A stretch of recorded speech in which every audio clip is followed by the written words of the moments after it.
Inilah 4 berita terbaru dari sepak bola Indonesia. Yang pertama, media Vietnam sindir alasan pemain naturalisasi timnas Indonesia. Media Vietnam, Soha, telah memberikan komentar tajam mengenai alasan-alasan pemain naturalisasi terbaru yang bergabung dengan timnas Indonesia. Komentar tersebut menyoroti pemain terbaru, Kelvin Verdong, dan pilihannya untuk bergabung dengan timnas Indonesia. Dalam ulasannya, Soha mencatat bahwa Kelvin Verdong memilih timnas Indonesia daripada timnas Belanda. Alasan yang diungkapkan Kelvin Verdong adalah kurangnya peluang untuk bergabung dengan tim Belanda mengingat usianya yang sudah mendekati 27 tahun. Soha juga menambahkan bahwa Indonesia terus mendatangkan pemain keturunan dari Belanda, menunjukkan ketersediaan sumber pemain berkualitas dari negara tersebut.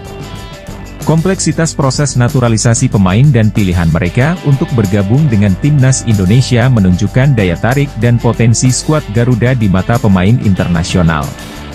Namun, komentar tajam dari media asing seperti Soha menunjukkan perluasan pandangan dan pemahaman tentang fenomena ini. Masuk berita yang kedua. Rahasia di balik banyaknya pemain keturunan di timnas Indonesia. Anggota Exco PSSI, Arya Sinulinga, telah mengungkapkan rahasia di balik banyaknya pemain keturunan yang bersedia membela timnas Indonesia. Hal ini dikaitkan dengan peran Ketua Umum PSSI, Erick Thohir. Menurut Arya Sinulinga, peran Erick Thohir sangat signifikan dalam peningkatan jumlah pemain keturunan yang ingin bergabung dengan timnas Indonesia. Thohir, yang memiliki pengalaman luas dalam sepak bola, memiliki jaringan dan tim khusus untuk mengidentifikasi pemain berdarah Indonesia di Eropa. Setelah identifikasi, komunikasi langsung dilakukan dengan pelatih timnas Indonesia, Shin Tae-yong, untuk mempertimbangkan pemain-pemain tersebut. Dukungan dan strategi dari Erick Thohir telah menjadi kunci sukses dalam menggaet banyak pemain keturunan untuk memperkuat timnas Indonesia.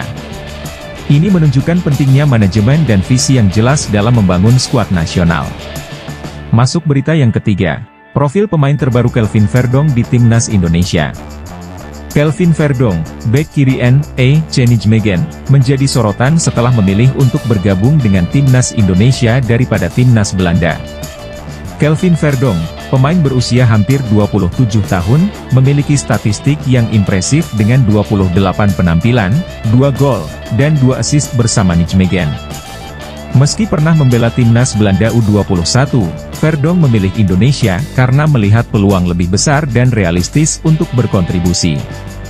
Dia juga mengakui antusiasme masyarakat Indonesia terhadap sepak bola sebagai salah satu alasan pilihannya. Keputusan Kelvin Verdong untuk bergabung dengan timnas Indonesia menambah kekuatan dan variasi dalam skuad Garuda. Harapannya, dia bisa memberikan kontribusi positif bagi prestasi timnas di kancah internasional. Masuk berita terakhir. Erick Thohir dan visi besarnya untuk timnas Indonesia. Ketua Umum PSSI, Erick Thohir, tidak hanya dikenal sebagai pengusaha sukses, namun juga sebagai sosok yang memiliki visi besar untuk perkembangan sepak bola Indonesia. Erick Thohir, yang memiliki latar belakang sebagai presiden Inter Milan dan pemilik klub di Inggris, memiliki strategi jitu dalam mengidentifikasi dan menggaet pemain keturunan untuk timnas Indonesia. Melalui pendekatan personal dan komunikasi langsung, Thohir mempresentasikan visi dan misi PSSI kepada pemain-pemain potensial. Dengan pengalamannya, Thohir yakin bahwa Indonesia memiliki potensi besar untuk menjadi kekuatan besar di dunia sepak bola. Visi dan dedikasi Erick Thohir dalam memajukan sepak bola Indonesia menjadi dorongan besar bagi timnas Indonesia. Dengan dukungan penuh dari berbagai pihak, harapan untuk mewujudkan prestasi gemilang timnas di tingkat internasional semakin terbuka lebar. Itulah 4 berita terbaru tentang timnas Indonesia. Jangan lupa like dan subscribe. Sampai jumpa kembali di berita selanjutnya.